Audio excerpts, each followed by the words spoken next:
Eva will wieder her.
Ja, så kom vi igennem den sidste i denne gruppe, og det var med start nummer 24, Glenn Jensen og Team Avros Uran.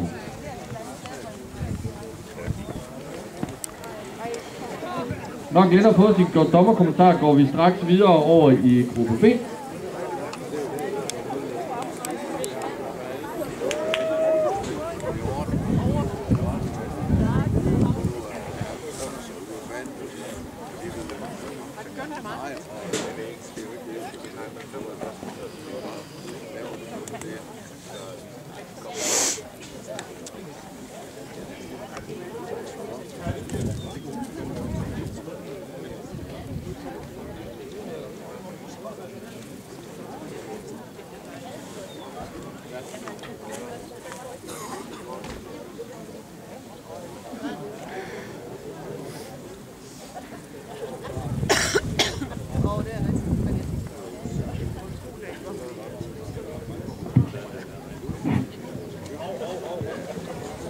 Så var det Glenn Jensen og Team Avros Uran.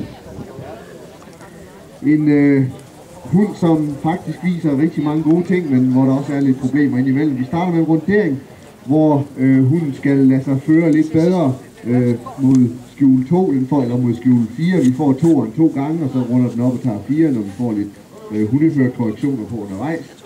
Øvelsen er lige tilstrækkeligt. Standholdelse og bevogtning. Her skal den starte lidt mere øjeblikkeligt, når den kommer ind med sin halsskive. Den skal være mere vedholdende, den skal også være lidt mere effektiv. Især i slutfasen af bevogtningen, den er lige ganske let ind at berøre en ganske let på et tidspunkt.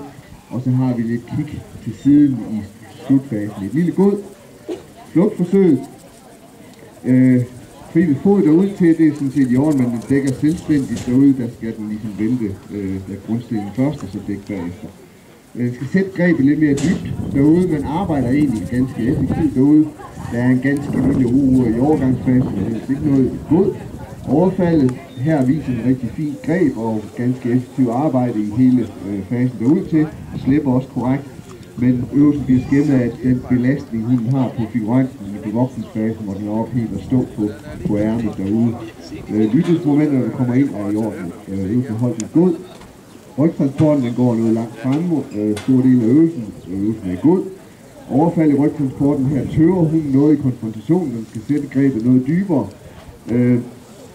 Også her er den i bevogtningsfasen op og belaste figuranten med poterne på ærmet. Lyttesmomenterne i forbindelse med indtransporten er i orden, holder den i et vildt tilstrækkeligt. Modprøven, den skal følge en lille smule mere velvilligt ned til udgangspunktet dernede. Den tøver voldsomt i konfrontationen, og den skal sætte grebet noget dybere og være lidt mere i ro under belastningsfasen. Øvelsen er holdt i en lille tilstrækkelig. Afværgelse af overfaldet, grebet skal også her sættes noget dybere, men den arbejder ganske effektivt. Vi har lige et lille bitte stød, vi er umiddelbart efter slip. Også her er den i slutfasen af bevogtningen op og belaste figuranten lidt med poterne. Øvelsen er en lille god, og Henrik har 83, og Per har 78. Den slutter på 81.